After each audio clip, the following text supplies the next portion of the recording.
வாழ்க வையகம், வாழ்க வையகம், வாழ்க வளமுடன். குரு வாழ்க, குருவே துணை. ஆசான் அருத்தந்தை அவர்கள் சுக்குமாறு எழுந்தரில் இன்று இந்த சிந்தனை சிறப்புறச் செய்வீராக. வாழ்க வளமுடன். மகரிஷியின் நாளொரு நற்சிந்தனையாக 24/11/2025 இன்றைய சிந்தனையாக கருமைய சிறப்பு என்ற தலைப்பில் மகிழ்ச்சி அவர்கள் கொடுத்திருக்காங்க.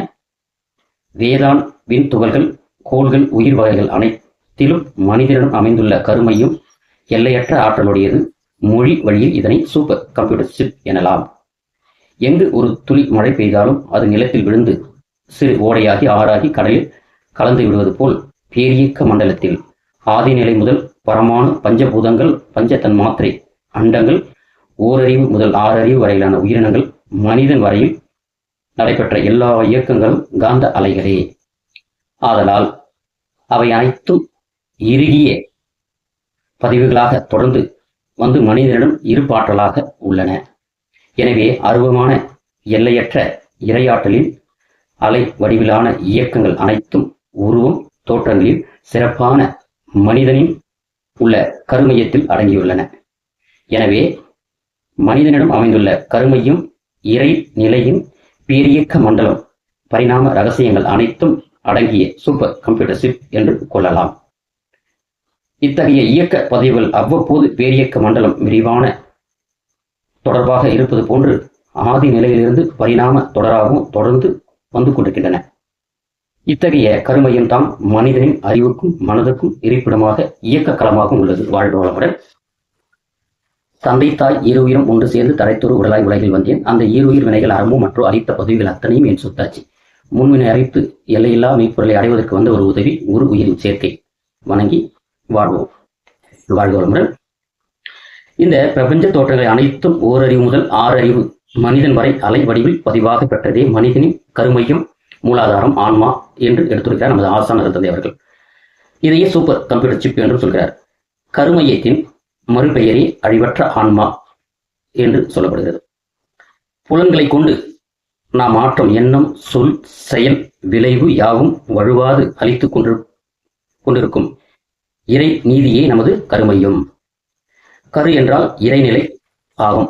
முதலில் சிற்றுயிர்கள் அமைந்து அதே உயிரினும் பரிணாம சிறப்பால் உடல் அளவில் பல ஜீவன்களாக மாறி முடிவில் மனிதன் வரையில் செயலாற்றிக் கொண்டிருக்கிறது என்பதை நாம் உணர வேண்டும்.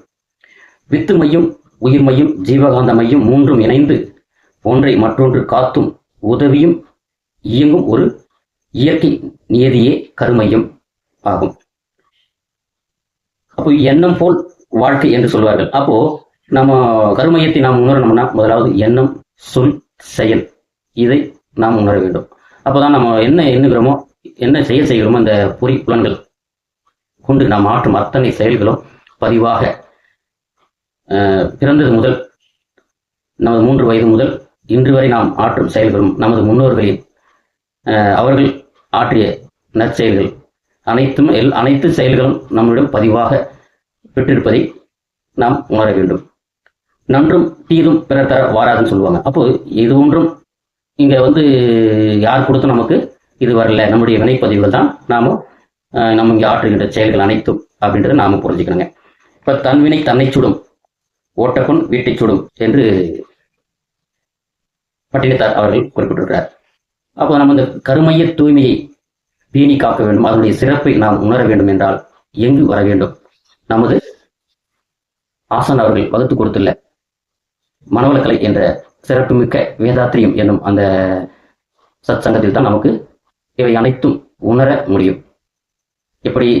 தவத்தால், தற்சோதனையால், உடற்பயிற்சிகளால் இதையெல்லாம் நம்ம தொடர்ந்து ஆற்றி நம்முடைய கருமையத்தை பற்றி ஒரு புரிதல் நமக்கு அப்போதான் அந்த புரிதல் ஏற்படும். அதனுடைய தூய்மையை நாம் பேணிக்க பாதுகாப்போம். அப்போ கருமையத்தை நாம் உணர்ந்தோம்னாக்கா நாம் ஆற்றும் செயல்கள் அனைத்தும் நமக்குள் இறைவனே நம்ம கிட்ட செஞ்சுட்டு இருக்கிறான்றது நாம உணரலாம். அதான் சொல்லியிருக்காங்க. உள்ளம் பெரும் கோயில் ஊனுடம்பே ஆலயம், வல்லற் பிரானாருக்கு வாய் கோபுரவாசல், தெல்ல தெரிந்தாருக்கு ஜீவன் சிவலிங்கம் என்று சொல்கிறாங்க. அப்போ நம்முடைய உடல் தான் இறைவனே அந்த இயற்கையை அந்த இரையாற்றிலே அறிவாக நமக்குள்ளாக மனமாகவும் இயங்கி கொண்டிருக்குதுன்னா அதனுடைய நமது கருமையம் தான் முக்கிய காரணம். இந்த உலகத்தில் எவ்வளவோ விஷயங்களை கண்டுபிடிக்கிறாங்க.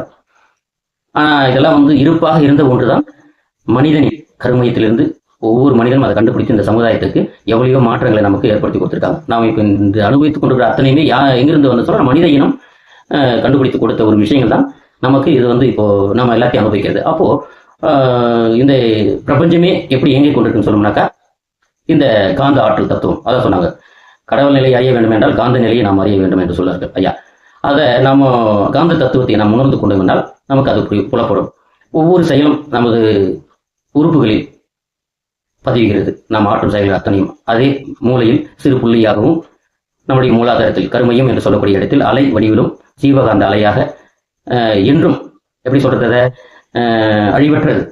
இந்த உடல் அழிந்தாலும் இந்த கருமையத்தில் இருக்கிற ஜீவகாந்த ஆற்றல் என்பது பதிவு பண்ண அனைத்துமே பதிவாக எப்பொழுதும் உள்ளது என்பதை நாம் உணர்ந்து கொள்ளலாம். அப்போ நாம் எதை கொண்டு போவோம் என்பதை நாம் செய்கின்ற நல்ல செயல்கள் தீய செயல்கள் அது மட்டும்தான் நாம கொண்டு போவோம். அப்போ நாம் எதை செய்ய வேண்டும், எப்படி வாழ வேண்டும் என்று நம்மை நாம் சீரமைத்துக் கொண்டு வாழ வேண்டும். அப்படி வாழணும்னா என்ன பண்ணணும், நம்ம வந்து மனவளக்கலை மனதை வளப்படுத்த வேண்டும் என்று மதுரை சொல்கிறார். எண்ணம் தான் வாழ்க்கை என்று சொல்லும்போது நமது எண்ணம் தான் மிக மிக சிறப்பான முறையில் நாம் வந்து ஆராய்ச்சி பண்ணி நம்ம அகத்தவத்தாற்றி நம்ம எண்ணத்தை சீரமைத்துக் கொள்ளும்போது அந்த நம்மகிட்ட இருக்கிற அந்த 6 குணங்கள் என்று சொல்லக்கூடிய பேராசை, கடும்பற்று, பேராசை, சினம், கடும்பற்று, உயர் தாழ்மான பான்மை என்று சொல்லக்கூடிய 6 விஷயங்களை நாம் வந்து சீரமைத்துக் கொண்டு சிறப்பான ஒரு வாழ்க்கையை நம்மால் வாழ முடியும் அப்படின்றத நாம் உணர்ந்து கொள்ளலாம். சரிங்களா? வாழ்க வளமுடன். அருட்பேராற்றல் கருணையினால் உடல் நலம், நீலாயில், நிறை செல்வம், உயர்ப்புகள், மெய்ஞானம் பெற்று அனைவரும் வாழ்க வளமுடன் என்று வாழ்த்தி வணங்கி மகிழ்கின்றேன். வாய்ப்பிற்கு நன்றி. வாழ்க வளமுடன்.